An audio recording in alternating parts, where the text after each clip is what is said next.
Yes, ఇక ఆలస్యం చేయకుండా sir, yes, waiting for your words. అందరికీ నమస్కారం. ఈ క్షణం ఇది నా సక్సెస్ మీట్లా అనిపిస్తుంది. అలాంటి ఓవర్వెల్మింగ్గా నేను ఒక ఆనందం పొందుతున్నాను. ఎందుకో తెలీదు, ఇక్కడ కావలసిన ఉన్న వాళ్ళందరూ కూడా నాకు ఎంతో కొంత ఎప్పటి నుంచో పరిచయం ఉన్నవాళ్ళు, ఎంతో ఆప్యాయత పంచుకున్నవాళ్ళు. సో వాళ్ళ ముఖంలో ఆనందం చూస్తుంటే కనుక ఇది నా ఆనందంలో అనిపిస్తుంది. ఈ సక్సెస్ మీట్ నా సక్సెస్ మీట్లా అనిపిస్తుంది. అండ్ ఇక్కడ గెస్ట్గా రాలేదు, మీలో ఒక పార్ట్గా, మీలో ఒక మీ ఆత్మీయుడిగా ఇక్కడికి వచ్చాను. అండ్ ఈ సినిమాకి ముందు నేను నాకు కలిసినప్పుడు ఎట్లా ఉంది, ఏంటి సినిమా మీ రాబోతుంది కదా అంటాను. డిఫరెంట్ క్యారెక్టర్ నేను అటెంప్ట్ చేశాను. And Dhanush is a lead character. అంటే అదే నాకు ఎట్లాగా ఒప్పుకున్నామంటే తెలియదండి. రెగ్యులర్గా ఈ హీరో క్యారెక్టర్స్ ఇలాంటివన్నీ చేస్తూ నాకు ఎక్కడో కొంచెం డిఫరెంట్గా చేయాలి, కొత్త హొరైజన్ గేట్లు ఓపెన్ చేయాలనిపిస్తుంది. ఈ సినిమా నాకు అలా ఉపయోగపడుతుందని అనిపిస్తుంది. అంటే దాని వాళ్ళ సినిమా చూశాను, అది 100% కరెక్ట్. తను కూడా అదే అక్నాలెడ్జ్ చేశాడు. ఈ సినిమా తర్వాత ఒక 40 ఏళ్ళు ఉంటాను ఇందాక అన్నమాట వాస్తవం. నటుడుగా ఎంత ఎక్కువ కాలం మనం జీవిస్తాం అనేది తప్ప ఒక హీరోగానే పట్టుకుని ఇలాగే ఉండాలి అనుకోవడం అనేది కరెక్ట్ కాదు. అండ్ ఇలాంటి క్యారెక్టర్ ఎంత బాగా చేశాడంటే నేను తర్వాత చెప్తాను. సో ఫస్ట్ ఆఫ్ ఆల్ ఇలాంటి సినిమా శేఖర్ కమ్ముల ఏ ధైర్యంతో నాగుని అడిగాడు, నాకు ఏమి ఊహించుకుని ఫ్యూచర్లో ఈ క్యారెక్టర్ చేస్తాను ఒప్పుకున్నారు. ఇదే ఫస్ట్ సక్సెస్ అని భావిస్తున్నాను ఈ సినిమాకి. ఆ తర్వాత ఇంకా ఈ క్యారెక్టర్ ధనుష్ తప్ప ఇంకెవరిని ఊహించుకోలేము. ధనుష్ ఒక్కడే దీనికి న్యాయం చేయగలడు. తన పెర్ఫార్మెన్స్లో అనిపించింది క్యారెక్టర్ చూసిన తర్వాత. నిజంగానే తిరుపతిలో సినిమా చూస్తుంటే తిరుపతిలో ఓపెన్ చేసినప్పుడు కింద ఒక యాక్సిడెంట్ అయ్యే ముందు బెగ్గర్స్లో కూర్చున్నప్పుడు ధనుష్ అని గుర్తించడానికి ఆ పరిగెత్తేంతో నాకు గుర్తించలేకపోయాను. అంతగా క్యారెక్టర్లో యూ ఇన్వాల్వ్ సో మచ్. నీ గెటప్ కానీ అన్నీ కానీ అంటే అక్కడ తెలిసిపోతుంది తన డెడికేషన్ ఏమిటో ఆర్టిస్ట్ గారిది. అండ్ ఈ సినిమా ఇది నేను ఒక ఎక్స్పీరియన్స్ తప్ప నాకు ఒక సినిమాగా నేను చూడలేదు, ఒక వాస్తవంగా జరుగుతున్నదిగా అనిపించింది నాకు. అండ్ శేఖర్ కమ్ముల డీటెయిల్డ్గా నేను మిగతా అందరి నుంచి మాట్లాడే ముందు అసలు నువ్వేమిటి, నీ ఆలోచన విధానం ఏమిటి అనేది ఇట్స్ ఎంటైర్లీ డిఫరెంట్. 25 సంవత్సరాల పాటు నువ్వు అనుకున్న విధంగా, నువ్వు అనుకున్న క్యారెక్టర్స్ తోటి, నువ్వు అనుకున్న కంటెంట్ తోటి 10 సినిమాల కంటే ఎక్కువ చేయకపోయినా సరే ఒక్కొక్కటి ఒక ఆణిముత్యంలాగా చేసుకుంటూ ప్రజల గుండెలో, ప్రేక్షకుల గుండెలో ఒక సుస్థిరమైన స్థానం ఏర్పరచుకున్నావు. అండ్ ఆ మధ్యకాలంలో మీరు నా ఒక పోస్టర్, మీరు 25 years పోస్టర్ మీరు రిలీజ్ చేయాలని అనుకున్నప్పుడు అది మీట్ అవ్వడానికి, అతనికి టైం ఇవ్వడానికి నాకు నిజంగా 3-4 days పట్టింది. అంత పంతం అంత పట్టింపు ఏంటి నేనంటే, సార్ మీకు గుర్తుందో లేదో, మీ 88లో మీ సినిమా స్టేట్ రౌడీ షూటింగ్ ఈ రోడ్ల మీద జరుగుతున్నప్పుడు నేను ఫస్ట్ టైం మిమ్మల్ని చూశాను. నేను ప్రేమించే మనిషి నా ఎదురుగా ఉన్నాడు, కలిస్తే బాగుండు అనుకుంటే పోలీసులు ఎవరు రాని పరిస్థితి. కానీ మీరు ఎందుకు నన్ను చూసి ఇటు రాని పిలిచారు, నన్ను ఒక్కడనే పిలిచారు, నేనే మీ దగ్గరికి వచ్చాను. నేను ఎందుకు పిలిచానంటే అతను అందరికీ హైట్ ఉన్నాడు కాబట్టి ఏదో తాపత్రపడుతుంటే రమ్మని పిలిచి ఉంటాను తప్ప అతనేమనుకున్నాడంటే నా లోపల భావాలు కానివ్వండి, నేను నా ప్రేమ కానివ్వండి నేను వ్యక్తం చేయగలిగాను, అది కరెక్ట్గా కనెక్ట్ అయింది అని తను అనుకున్నాడు. బట్ ఏమనుకున్నా సరే వచ్చిన తర్వాత నన్ను మీట్ అయిన క్షణం ముందు వరకు భవిష్యత్తులో ఏం చేయాలో తెలియదు, ఎడ్యుకేషన్ ఉంది కాబట్టి ఎటు వెళ్ళాలో తెలియనటువంటి 17-18 years ఉంటాయి అప్పుడు అతనికి. 36 years అయిపోయింది కలిసి, ఫస్ట్ టైం కలిసి. ఆ క్షణాన నన్ను చూడగానే, నాతోటి కూర్చోగానే, నాతో మాట్లాడగానే, నేను నా షేక్ హ్యాండ్ తీసుకోగానే ఆ క్షణం డిసైడ్ అయిపోయింది. యాంబిగ్యూటీ, డౌట్ లేదు, ఖచ్చితంగా నేను సినిమా ఇండస్ట్రీలో సెటిల్ అవ్వాలని ఆ రోజు నిర్ణయించుకొని తను చెప్పడం అన్నది నాకు ఎనలేని సంతోషంగా ఉంది. నేను గర్వించే, నన్ను ప్రేమించే మనిషి, నన్ను అభిమానించే మనిషి ఈ రోజున ఈ స్థాయిలో ఉండి ఇంతమంది చేత ప్రశంసలు పొందుతున్నాడంటే కనుక హ్యాట్స్ ఆఫ్. ఇది గర్వం నీవు కాదు, నీలాంటి వ్యక్తి నన్ను ఇన్స్పిరేషన్గా తీసుకుని ఇందులో ఇండస్ట్రీకి వచ్చి నీ సొంత టాలెంట్ తోటి, నీ సొంత ఆలోచనతోటి, నీ కమిట్మెంట్ తోటి ఈరోజు ఈ స్థాయికి ఉన్నందుకు ఫస్ట్ ఆఫ్ ఆల్ ఈ సిల్వర్ జూబ్లీ ఇయర్ సందర్భంగా మనస్ఫూర్తిగా నా అభినందనలు మరొకసారి తెలియజేస్తాను శేఖర్ కమ్ముల ప్లీజ్. అంటే శేఖర్ కమ్ముల సినిమాలు నేను ఎప్పుడు చూస్తూనే ఉన్నాను, అన్నీ చూస్తాను దాదాపుగా. అది వాస్తవానికి నిజానికి చాలా దగ్గరగా అనిపిస్తాయి. అంటే తన ఫస్ట్ పిక్చర్ చూస్తుంటే ఆ క్యారెక్టర్స్ ఆనందం, రూప వీళ్ళు ఎలాగ ఉన్నారు, ఇంకా ఉండుంటారు కదా అని ఆ క్యారెక్టర్స్ కనబడి తప్ప ఆ యాక్టర్లు కనపడరు. వాళ్ళ తర్వాత చేసిన సినిమాలు మనకు గుర్తుకు రావు, దీంతో కనెక్ట్ అవ్వదు. అలాగే ఫిదా, భానుమతి, వరుణ్, అలాగే ఈ ప్రతిమలో శ్రీరామ్, గోదావరిలో శ్రీరామ్, సీతా మహాలక్ష్మి, ఈ క్యారెక్టర్స్ కనపడతాయి. ఎందుకో చూడండి, ఈ సినిమాలో కూడా ప్రతి ఒక్కడు ధనుష్ని దేవా అంటున్నారు, నా ఫ్రెండ్ ఏమో దీపక్ అంటున్నారు తప్ప పేర్లు పెట్టి ఎవరు పిలవట్లేదు, గుర్తుంచుకోవట్లేదు. గబుక్కుని దేవాను వస్తుంది. నాకు అలాగే అనిపిస్తుంది ఇప్పుడు. అంటే క్యారెక్టర్ని అంతగా ప్రొజెక్ట్ చేస్తారు. ఇంతకంటే బెస్ట్ ఎగ్జాంపుల్ లేదు. ఎప్పుడో చూసి సినిమాలకి ఆ క్యారెక్టర్స్ పేరు, నా సినిమాలో నా క్యారెక్టర్స్ నాకు పేరు గుర్తుండవు నాకు. అలాంటిది తన సినిమాలో క్యారెక్టర్స్ ఇప్పటికీ గుర్తున్నాయి నాకు. రూప అనే పేరు ఎందుకు గుర్తుంది? అందులో తండ్రి పాత్ర మెంటల్గా రిటార్టెడ్ రూపాన్ని పిలుస్తాడు. ఆనంద్ అఫ్కోర్స్ హీరో పేరు, అది గుర్తుండిపోయింది. అట్లాగే వరుణ్ సినిమాలో ఫిదాలో భానుమతి సెపరేట్ కేజ్ అంటుంది కదా ఒక డైలాగ్, సెపరేట్ పీస్ ఏదో అంటుంది. అలాగే హైబ్రిడ్ పెళ్ళి అంటుంది. అలాగా తన క్యారెక్టర్స్ గుర్తుండిపోతాయి. అది తన గొప్పతనం. అవి వాస్తవికంగా ఎక్కడో ఇంకా ఉండుంటాయి, వాళ్ళు ఎక్కడో జీవించుంటారు అన్న ఫీలింగ్ ఇస్తుంది. అలాంటి రియల్గా అతని కాన్సెప్ట్ కానీ అది చెప్పాలంటే అదొక పిచ్చి. నేను అనుకున్నది తప్ప ఇంకోలాగా కాదని. ఇందాక నాకు అన్నారు కదా, నేను మామూలుగా ఎప్పుడు వచ్చే విధంగా నడుచుకుంటూ వస్తుంటే నాకు అలా వద్దు ప్లీజ్, దయచేసి మీరు నా క్యారెక్టర్ నడవాలి. నీ క్యారెక్టర్ నడవాలంటే ఎలా నడవాలి తెలియదు నాకు. నాకు వచ్చిన నడకే ఇది అని చెప్పి ఇందాక ఇద్దరు అనుకుంటాం. నాకు తెలిసిన నడకే ఇది కాదండి, మీ హీరోలా నడుస్తున్నారు, స్టైలిష్గా నడుస్తున్నారు.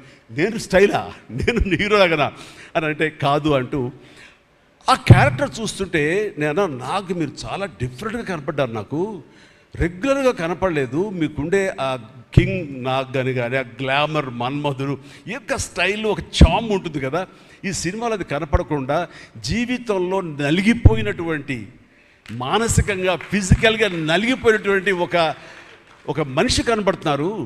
అది మీ character.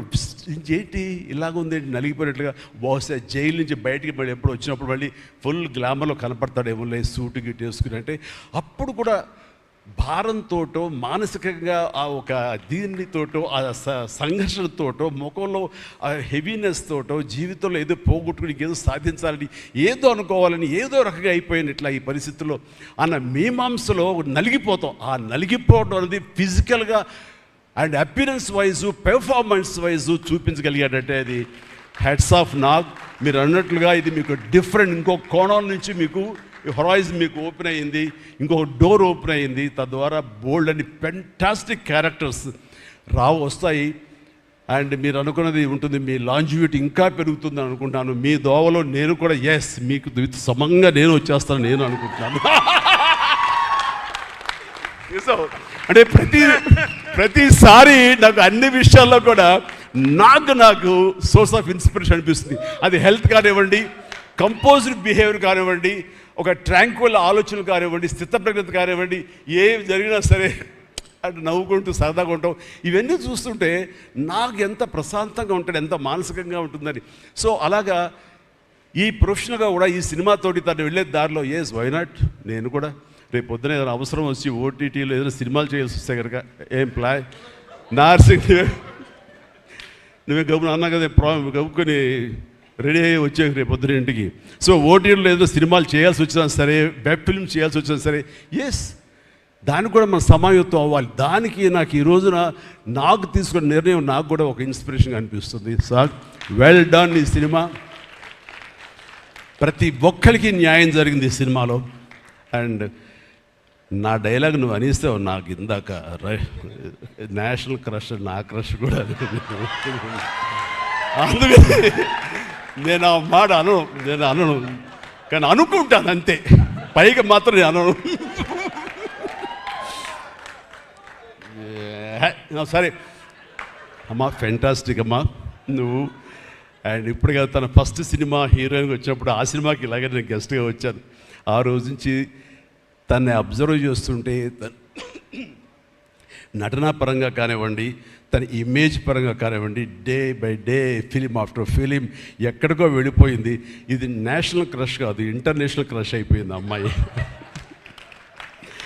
And God bless you అమ్మా, నువ్వు ఎంత బాగా పెర్ఫామ్ చేస్తావంటే నేను చూస్తుంటే నీ కళ్ళు తప్ప ఇంకేమైనా అట్రాక్ట్ చేసుకోవు, కళ్ళు ఒకలా చూస్తుంటావు నేను. అండ్ ఆ కళ్ళతో ఏం పలికిస్తుంది ఎక్స్ప్రెషన్ అంటే ఇంకా అంత ఇంత కాదు. అండ్ ఈ సినిమాలో ఎంత నిడివి ఉంది, ఎంత లెంగ్త్ ఉంది క్యారెక్టర్ అనే దానికంటే ఎంత ఇంటెన్సిటీ ఉంది అంటే అందులో మాత్రం చూపించగలిగింది ప్రతిదీ. ముఖ్యంగా బిడ్డను హోల్డ్ చేసినప్పుడు అక్కడ ఒక కన్న తల్లిలాగా, ఒక అమాయకంగా ఒక ప్రియుణ్ణి మోసపోయినప్పుడు వాడి వల్ల ఎక్కేసినప్పుడు నాకు చూడాలి అందులో సౌందర్య వచ్చేసి అప్పారావు వస్తాడు ఇంకా అటు కోసం వెయిట్ చేస్తానంటే పిచ్చమొహం అన్నట్టు ఫీలింగ్ వచ్చింది. అంత అమాయకురాలాగా ఉంది. అది మళ్ళీ ఇందులో కనిపించింది నాకు, ఆ సౌందర్య కనిపించింది ఆ క్యారెక్టర్ చేయటంలో. You done fantastic job. ఆ తర్వాత సీరియస్నెస్గా పెంచుకుంటూ, ఆ తర్వాత దేవాకి సపోర్ట్గా ఉంటూ అండ్ దేవాన్ని ఓన్ చేసుకునే విధంలో మాత్రం నీ ట్రాన్స్ఫర్మేషన్ కానీ నీ characterization well design and well performed. Fantastic అమ్మా, ఫెంటాస్టిక్. అండ్ ఇంకా మిగతా క్యారెక్టర్స్ అందరూ అన్ని రకాలుగా అన్నీ బాగా చేసినా సరే నిజంగా చెప్తాను, హృదయానికి హత్తుకుపోయిన క్యారెక్టర్ ధనుష్. అంటే ఈ క్యారెక్టర్కి ధనుష్ తప్ప ఇంకెవరు లేరని, ఇంకెవరు చెయ్యలేరు. ష్యూర్ ఇంకొక హీరో లేడు. అంత పెర్ఫార్మ్ ఇచ్చి హీరో ఇమేజ్ ఉండి, స్టార్ ఇమేజ్ ఉండి, అన్ని రకాల కాంబినేషన్లో ఉండి చేసే మనిషి అంటే the one and only star in India is Dhanush. ధనుష్ని మైండ్లో పెట్టుకుని ఈ క్యారెక్టర్ డిజైన్ చేసావా శేఖర్? లేదు, నీ క్యారెక్టర్కి అతను అనుకోకుండా సరిపోయాడా అని అంటే నాకు లేదు. నువ్వు ధనుష్ని దృష్టిలో పెట్టుకుని ఈ క్యారెక్టర్ డిజైన్ చేసేవేమో అనుకో అనిపిస్తుంది నాకు. ఎందుకంటే ఈయన సపోజ్ నేను చేయలేని శేఖర్, ఐ వెరీ సారీ, நான் ரொம்ப பிஸியாக இருக்கேன், நான் பண்ண முடியாது అని சொன்னா என்ன பண்ணுவேని? ఎవరున్నారు చేయడానికి? నన్ను అడిగితే నా వల్ల కాదు, నాకు వద్దని బాబు ఈ కష్టాలు ఇవి నాకు ఇలా ఎవరు లేరు. అంత న్యాచురల్గా ఆ క్యారెక్టర్లో ఇమిడిపోయి ఆ క్యారెక్టర్ని అంత బాగా చూపించడం అనేది ధనుష్ తప్ప ఇంకెవరు లేరు. ధనుష్ నీకు బెస్ట్ యాక్టర్ అని చాలా మామూలు అయిపోయింది. మాకు ఎప్పుడైనా వస్తే వావ్ నాకు వచ్చిందో నేషనల్ బెస్ట్ యాక్టర్ అనుకోవాలి తప్ప నేను. బట్ నీకు ఇది మామూలు అయిపోయింది. మళ్ళీ ముందస్తుగా నీకు అడ్వాన్స్గా చెప్పేస్తున్నాను, నీకు కంగ్రాట్స్. నీకు బెస్ట్ యాక్టర్ అనేది ఖచ్చితంగా రావాలి. లేకపోతే అందుకే నేషనల్ అవార్డ్స్కి అనేదానికి మళ్ళీ అర్థం లేదు. బట్ అది నీకు ఇది మామూలే, కానీ నీకు ఈ సినిమాకి వస్తే కనుక ఇందులో ప్రతి ఒక్కరికి ఇది గర్వకారణం. అది definite you will win. Fantastic. ఇక ప్రొడ్యూసర్స్గా మన సునీల్ ఉన్నాడు. సునీల్, భారత్ వీళ్ళిద్దరికంటే కూడా వాళ్ళ నాన్నగారు నాకు అత్యంతమైనటువంటి గౌరవనీయులు. అంత పెద్ద మనిషి ఆయన, అంత నిక్కార్సైన మనిషి. ఈ సినిమా బిజినెస్లో అంత ఆనెస్ట్తో ఉండే మనుషులు ఎవ్వరు లేరు నాకు తెలిసి. నాగార్జున ఎవరి కాళ్ళకి దండం పెట్టడు, ఒక్క మీ నాన్నగారికి తప్ప. ఆయన నాకు అంతే ఇష్టం, నేను ఆయనకి అలాగే ప్రణామం చేస్తాను. అంతటి ఇది ఆయనకు పుట్టిన బిడ్డలుగా ఆయన గౌరవాన్ని కాపాడుతూ ఆయన లెగసీని కంటిన్యూ చేస్తూ మీరిద్దరు ముందుకు వెళ్ళటం, మీరే కాకుండా థర్డ్ జనరేషన్ జాన్వి కూడా అదే దాంట్లో వెళ్ళటం అనేది జరుగుతుంది. మొన్న ఒక మాట అన్నావు, చెప్పచ్చు కదా? చెప్పనా? ఓకే సార్, మళ్ళీ మాకు సినిమా చేయాలి సార్. మీరు వద్దులేవా, మీరు అది రకరకాలు చేసుకుంటున్నారు కదా, మళ్ళీ ఎందుకు అని. సార్, మా నాన్నగారు మీ సినిమాలో డిస్ట్రిబ్యూట్ చేసి మేము బాగా డబ్బులు గడించాం సార్ అప్పుడు నైజాంలో. మీరు అప్పుడు నైజాంలో మీ సినిమాలు అంటే నైజాం కింగ్ అనుకునేవాళ్ళం మేము. ఆ తర్వాత మేము కొంచెం ప్రయత్నం చేసాం సార్, మాకు బాగా డబ్బులు వచ్చింది సార్, కానీ అల్లు అరవింద్ గారు ఇక్కడ పెట్టేసరికి మాకు అవకాశం లేకుండా పోయింది. ఏమనట్లే ఇప్పుడు అది అది అది కట్ చేసేస్తాలే ఆ ముక్క, లేదు అది ఎడిటింగ్లో తీసేస్తాలే. అంటే సికింద్రాబాద్లో గీతార్స్ పెట్టారు కదా, అందుకే మీకు సినిమాలు రాకుండా పోయి సరే పక్కన పెట్టేద్దాం. ఆ తర్వాత మీ థర్డ్ జనరేషన్ జాహ్నవి సినిమా తీసి ప్రొడ్యూసర్గా అమ్మాయి రావాలనుకుంటుంది అనుకున్నప్పుడు I wish all the best for her. ఎప్పుడు కలుస్తాను అన్నాను, అదేదో మీరు ఇస్తే మీతోటి అమ్మాయి అడిగిన 3 జనరేషన్స్లో మా ఫ్యామిలీతోటి మంచి సంబంధం ఉన్నట్లు అవుతుంది అన్నారు. పాప మీ నాన్న అడిగారు, ఇంటికి వచ్చి చెప్పారు లేదో నాకు తెలియదు, బట్ వీఆర్ డూయింగ్.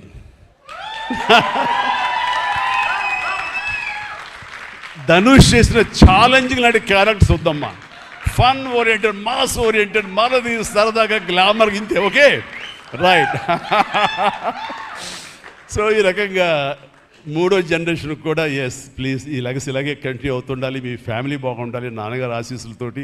అండ్ ఇలాంటి కుబేరా సినిమాలు మరి ఎన్నో సక్సెస్ఫుల్ సినిమాలు చేయాలి. ఇందాక ధనుష్ అన్నట్లుగా మీ మొక్కల ముందు నవ్వు ఉండాలి. ఇప్పుడు నవ్వు కొంచెం ప్లీజ్. Thank you. మీరు నవ్వుతూ ఉంటేనే మా అందరికీ నవ్వు ఉంటుంది, మేము నవ్వుతూ ఉంటాం. Thank you. అండ్ మిగతా టెక్నీషియన్స్ పరంగా చూస్తే కనుక నికేత్ కెమెరామెన్, డిఓపి నేను ఎప్పుడు చూడలేదు. Hi Niket, I haven't seen your films. I don't remember even. But the way you are presenting yourself here is very much appreciable.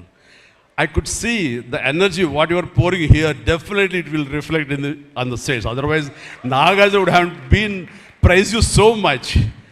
And you also grab my attention. And future, I don't know, yes, maybe. And you have done a fantastic job. So initially when villain scenes are happening, that time I could see the top floor swimming pool. There I could see the richness of the film. So hardly they would have spent anything. So riches comes not because of the money. Riches comes with your viewfinder. So that way our credit goes to the whole film has grabbed attention and it looks very rich. So definitely please, I will awaiting you in future, and all the very best. Good luck. Done a great job as far as the camera is concerned. And then మా యోగేశ్వరుడు మా పెద్ద అనుకోండి పాపం, లేని వయసు పెద్ద. వద్దు sir, కూర్చోండి సార్, మీరు please please sit down, take your seat. కూర్చు సార్, మీరు లెగదు సార్, మమ్మల్ని ఇబ్బందిగా ఉంటుంది. ఇద్దరం చాలా నువ్వు అనుకుని మాట్లాడే పరిచయం మాకు శుభలేఖ సినిమా నుంచి 1980 నుంచి వీఆర్ వర్కింగ్ టుగెదర్. ఈ మధ్యకాలం వరకు కూడా ఎప్పుడైనా సెట్కి వస్తాడు, రాగానే సినిమా అడుగుతాడేమో, నెక్స్ట్ సినిమా ఏం చేద్దాం అడుగుతాడంటే, బాబాయ్ ఈసారి మీ ఇంటి నుంచి నాకు ఆవకాయ పచ్చడి రాలా అంటాడు. Mango pickle, as for mango pickle from my house. So ఈసారి పంపించాను బాబు, వస్తుంది. శుభం, ఫెంటాస్టిక్. నువ్వు ఈ వయసులో కూడా ఇంత బాగా పనిచేస్తున్నావు, ఇంత కష్టపడుతున్నావు అంటే కనుక అవసరమా అనిపిస్తుంది. రిటైర్ అవ్వచ్చు కదా, హ్యాపీగా రెస్ట్ తీసుకోవచ్చు కదా అని. కానీ మన సోల్స్ అవే, రిటైర్మెంట్ అది తీసుకోలేము. కష్టపడి పనిచేయటంలోనే మనకు ఆనందం ఉంటుంది, కష్టపడి పనిచేయటంలోనే ఈ ఇష్టమైన పురుషుల్లో మనం ఉంటాం. మన లాంజివిటీ ఉండాలి అంటే మనం ఇందులోనే ఉండాలి ఖచ్చితంగా. అండ్ భగవంతుడు ఇంకా సంపూర్ణ ఆయురారోగ్యాలు ఇవ్వాలి. నాన్నగారు ఆయన పనితనం నాకు గుర్తుంది, ఆయన దగ్గర కూడా పనిచేశాను నేను, అలాగే ఇప్పుడు నీతో కూడా పని కొనసాగిస్తున్నాను. అండ్ ఈ సినిమాలో నువ్వు పార్ట్ అవటం అనేది it is great, wonderful Tarani, please. And ఇక్కడ చూస్తుంటే యంగ్స్టర్స్ ఎంత ఎంతూజియాస్టిక్గా ఉన్నారంటే, వాళ్ళందరినీ పేరున నేను పిల్లలని కానీ యంగ్స్టర్స్ అంటే ఇండస్ట్రీ ఎంత ఫ్రెష్గా, ఎంత యంగ్స్టర్స్ తోటి ఎనర్జీతో ఉంది అంటే అంత అయితే కాదు. నాకు అనిపిస్తుంది, అబ్బా మన ఇండస్ట్రీ ఏమైనా ముసలైపోయిందా అని అనిపిస్తుంది అప్పుడప్పుడు అద్దంలో మమ్మల్ని మేము చూసుకుంటూ.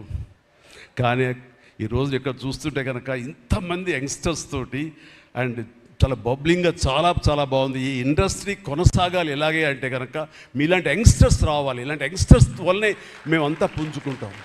నేను ఈ రోజున కొత్త డైరెక్టర్స్తో పనిచేస్తాను, అనిల్ రావుపూడి కానీ, బాబీ డైరెక్టర్ కానీ, వశిష్ఠ్ కానీ, ఇలాంటి యంగ్స్టర్స్ పనిచేస్తుంటే ఎక్కడ లేని ఎనర్జీ వాళ్ళ దగ్గర ఉంటుంది, వాళ్ళ నుంచి కొత్తను ఉంది. నేను వాళ్ళకి అనుగుణంగా నేను మారిపోతుంది తప్ప నాకు అనుగుణంగా వాళ్ళు ఉండాలి కోరుకోవట్లా. నా సక్సెస్ అక్కడేమో అనుకుంటున్నాను నేను. ఆ రకంగా old wine in a new bottle అన్నట్లుగా ఈ సమయంలో వైన్ గుర్తుకొచ్చింది, సారీ. అండ్ అలాగా ఇదే ఎనర్జీతోటి, ఇదే యంగ్స్టర్స్ తోటి ఇండస్ట్రీ కలకలాలని కోరుకుంటున్నాను. And last but not least my brother, నాకు బిడ్డతో సమానం, దేవిశ్రీ ప్రసాద్. అండ్ దేవిశ్రీ ప్రసాద్ తన ఎనర్జీ అంటే ఇందాక చూశారు కదండి, లైవ్ షో చేసేసాడు ఇక్కడ. ఆ తర్వాత ఏం మాట్లాడాలో ఎవరికి ఏం తుయ్యినటువంటి పరిస్థితి మొత్తం అంతా షో గ్రాప్ చేశాడు. బట్ నేను మళ్ళీ కంబ్యాక్ తర్వాత పొలిటికల్గా కొన్నాళ్ళు ఉండి 1915లో 150 సినిమా చేసిన దగ్గర నుంచి అంతకుముందు తన సినిమాలతోనే ఎంబీబీఎస్ కానీ జిందాబాద్ కానీ అన్నీ అయిన తర్వాత మళ్ళీ తన వలన నా మ్యూజికల్ అనేది ఏర్పడేదేమో అనుకుంటున్నాను. అలాంటి గ్రేట్ మ్యూజిక్స్ నాకు ఇచ్చి మళ్ళీ నేను నిలబడడానికి దోహదపడ్డాడు మనోడు. యూ ప్లీజ్ వద్దు అలా చేయదు ప్లీజ్ దోహదపడ్డాడు. మీరంతా సరస్వతి పుత్రులయ్యా ప్లీజ్ బంగారం ప్లీజ్. అండ్ తను ఎనర్జీ డే బై డే పెరిగిపోతుంది, తన టాలెంట్ డే బై డే పెరిగిపోతుంది. ఇక నేషనల్ నుంచి మన రీజనల్ నుంచి నేషనల్ లెవెల్కి ఎలా ఎదిగిపోయాడో మనం చూసాము.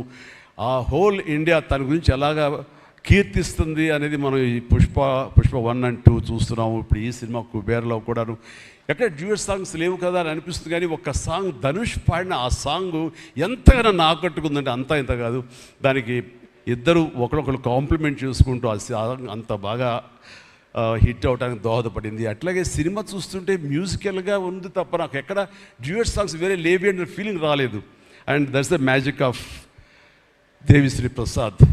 రికార్డింగ్లో కూడా చాలా హృదయంగా మదర్ తోటి పాడిన పాట రోడ్డు మీద యాక్సిడెంట్ అయిన తర్వాత అబ్బా కన్నింటికి నీళ్ళు వచ్చేసి నాకు. మన రైతుల మీద పాడే గుర్తుందా మన 150 సినిమాలో నీరు నీరు నీరు అంటూ దాన్ని మరిపించిన సాంగ్లో అనిపించింది. అండ్ అది వెరీ మచ్ రిలవెంట్ సాంగ్. అట్లాగా తన ఆర్ఆర్ బ్యాక్గ్రౌండ్ కూడా తన సాంగ్స్ ద్వారా అవన్నీ కూడా అత్యద్భుతంగా కనిపించేలాగా వినిపించేలాగా చేశారు. దానికి దోహదపడినటువంటి లిరిసిస్టులు ఇక్కడే ఉన్నారు. భాస్కర్ భట్లాను, ఇందాక ఇంకో ఆయన పేరు చెప్పారు నందకిషోర్ గారు, అలాగే మన చంద్రబోస్ గారు. అండ్ వీళ్ళందరూ కూడా నేను హృదయపూర్వక అభినందనలు తెలియజేస్తాను. అండ్ ఈ రోజున ఇక్కడ రావటం అన్నది నేను చాలా ఆనందం అనుభవిస్తాను ఇక్కడ మీ అందరితో పాటు. అండ్ ఇలాంటి సినిమాలు రావాలి, ఎందుకంటే సినిమా సక్సెస్ అనేది గగనం అయిపోతున్న రోజులు ఇవి. థియేటర్స్కి ఆడియన్స్ రప్పించడం అనేది మహా గగనం అయిపోతున్న రోజులు ఇవి. రావటం కష్టంగా ఉంది. ఎలాగ సినిమా థియేటర్లు కానివ్వండి ఇవి ఎట్లాగ సస్టైన్ చేయాలి, ఎలా నిలబడాలి అనేది చాలా క్లిష్ట పరిస్థితుల్లో ఇలాంటి సినిమాలు, ఇలా కంటెంట్ ఉన్న సినిమాలు, అంటే హృదయంగా ఉన్న సినిమాలు, ఎమోషనల్ సినిమాలు and big event films, big films ఇందాక చెప్పినట్టుగా మనవాడు అవన్నీ కూడా ఆడొచ్చు. కానీ ఇలాంటి సినిమాలు కూడా ఆడి ఎస్ కంటెంట్ మనం సరిగ్గా ఇవ్వగలిగితే, వాళ్ళ హృదయాన్ని మనం తాకగలిగితే ఖచ్చితంగా ఈ సినిమాలు చూస్తారు, థియేటర్కి వస్తారు అనే ఒక ధైర్యాన్ని భరోసాని ఇచ్చిన సినిమాలు ఈ మధ్యకాలం చూస్తున్నాము. చిన్న చిన్న సినిమాలు అయితే పెద్ద సినిమాలు అయితే అందులో ఈ రోజున శేఖర్ మీరు మరొకసారి నిరూపించారు. ఇందాక ఎవరో మిమ్మల్ని చేశారు, నిజంగా మనస్ఫూర్తి చెప్తాను, క్రెడిట్ గోస్ టు యూ. ఒక ధైర్యాన్ని ఇచ్చింది ఇలాంటి సినిమాలు చేయొచ్చని. ఇంకా ఈ పెద్ద పెద్ద సినిమాలు తప్ప, రక్తపాతాలు తప్ప, కొట్టుకోవడాలు తప్ప, నరుకోవడాలు తప్ప ఇంక ఇలాంటి సినిమాలు రావా, వస్తే చూడరా, ఇవన్నీ 10 రోజులు ఆగితేనో నెల ఆగితేనో ఓటీటీలో చూసేద్దాంలే అని దాంతో ఉండిపోతారా, ఏమైపోతే ఇండస్ట్రీ అనేటువంటి ఒక అభద్రతా భావం నుంచి ఈ సినిమా ద్వారా ఎస్ ఇలా తీయగలిగితే, సత్తా చూపగలిగితే, హ్యూమన్ ఎమోషన్స్ని టచ్ చేయగలిగితే, కంటెంట్ కొత్తగా ఉండగలిగితే కనుక థియేటర్కి వస్తారు, చూస్తారు భరోసా ఇచ్చావు. Thank you so much. And God bless you, God bless you, God bless you all. Please ప్రతి ఒక్కళ్ళు నాకు ఈ అవకాశం ఇచ్చినటువంటి ప్రొడ్యూసర్స్ గారికి, రామ్మోహన్ రావు గారికి, అలాగే భారత్ పాప నీకు కూడా అందరికీ నా హృదయపూర్వక ధన్యవాదాలు. మరొకసారి ఇక్కడ ఉన్నటువంటి 50 మంది యంగ్స్టర్స్కి అండ్ రెస్పెక్టెడ్ టెక్నీషియన్స్కి నా శుభాకాంక్షలు, నా ధన్యవాదాలు తెలియజేస్తాను. మరొకసారి love you man, love you, love you, love you, love you, love you, God bless you. And ఇప్పుడు నాగ్ మీ దారిలో నేను నడుస్తాను. Follow the leader. Thank you Shyamala, you done a good job. God bless, God bless. Thank you sir, thank you so much. We all love you. కుబేరాకి ఇప్పటి వరకు వచ్చిన appreciation ఒక ఎత్తు, ఈరోజు ఈ మెగా కాంప్లిమెంట్స్ ఇంకొక ఎత్తు అని చెప్పాలి. Thank you so much sir. ఒక్కసారి వేదిక పైన ఉన్న వాళ్ళందరూ కలిసి one photo for the media sir.